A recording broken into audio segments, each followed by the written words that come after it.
ये बात 1916 की है।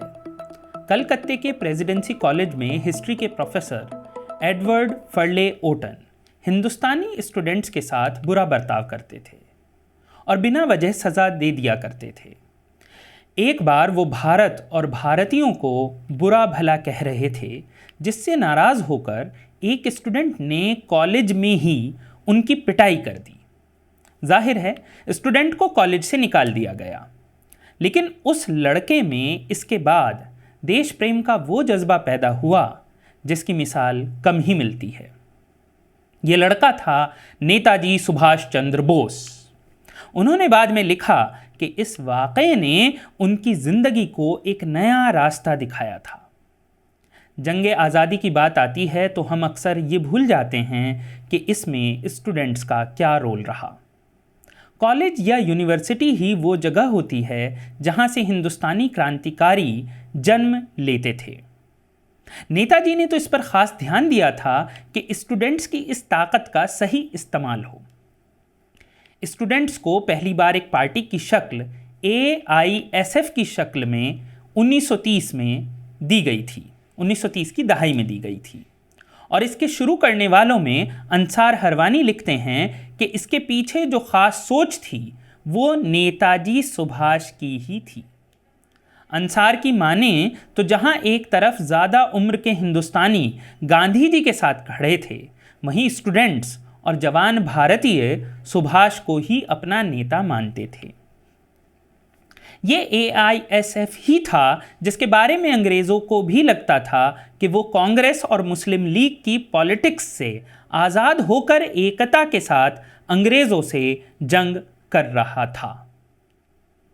यहाँ ये बताना ज़रूरी है कि जामिया मिलिया इस्लामिया का इस जंगे आज़ादी में ख़ास रोल था। 1919 में जब ये तय पाया कि अंग्रेज़ राज के ख़िलाफ़ आंदोलन हो और उसके इंस्टीट्यूशंस को भी बॉयकॉट किया जाए, तब अलीगढ़ के स्टूडेंट्स ने अलीगढ़ में ही अलीगढ़ मुस्लिम यूनिवर्सिटी से अलग एक और यूनिवर्सिटी बनाई, जिसका नाम जामिया मिलिया इस्लामिया रखा गया।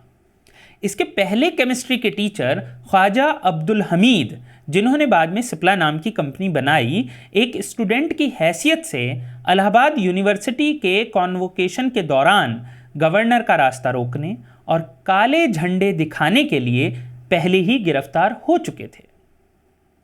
जामिया ने वो ज़मीन तैयार की जिससे देशभक्त जन्म लेते और उन्होंने लिया भी।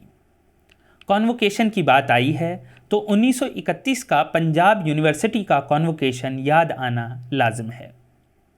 यहाँ एक लड़के ने चीफ गेस्ट गवर्नर पर गोलियां चलाई, लेकिन बीच में डॉक्टर राधाकृष्णन के आने की वजह से गवर्नर बच गया।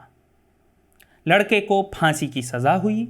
उसके पिता जेल में मिलने गए और आंसू बहाने के बजाय बेटे को डांटने लगे। पिता ने कहा कि तुम्हारी एक भी गोली गवर्नर को लगी क्यों नहीं? और नाराज पिता वापस आ गया।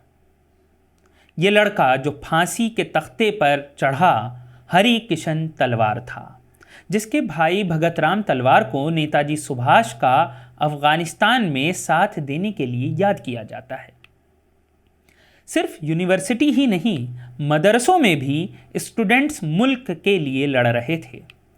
मौलाना आज़ाद तो ये तक कहते थे कि मदरसे के स्टूडेंट्स ज़्यादा देशभक्त होते हैं क्योंकि उनको सरकार से नौकरी की तवक्को नहीं होती, जबकि कॉलेज स्टूडेंट्स को नौकरी चाहिए, जिस वजह वो ग़ुलामी मंजूर कर लेते हैं। ये मदरसों के स्टूडेंट्स ही थे जिन्होंने उबैदुल्ला सिंधी की देखरेख में सिल्क लेटर मूवमेंट जैसा कारनामा अंजाम दिया था। सैकड़ों मदरसों के स्टूडेंट्स शहीद हुए और जेल गए।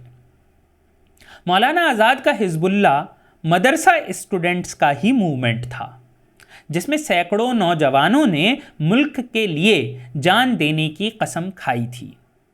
लेकिन मौलाना का ये आइडिया उनको बंगाली क्रांतिकारियों से ही आया था।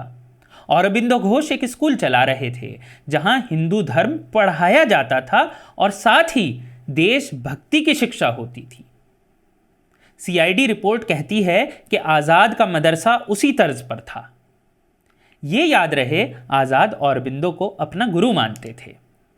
इससे और पीछे जाएंगे तो 1857 के बाद देवबंद में मदरसा कायम हुआ, जिसके बारे में उसके शुरू के स्टूडेंट और बाद में टीचर रहे क्रांतिकारी मौलाना महमूद हसन कहते थे कि देवबंद में मदरसे का काम सिर्फ पढ़ाना कभी था ही नहीं, ये तो 1857 के बाद क्रांति को जिंदा रखने के लिए बनाया गया था।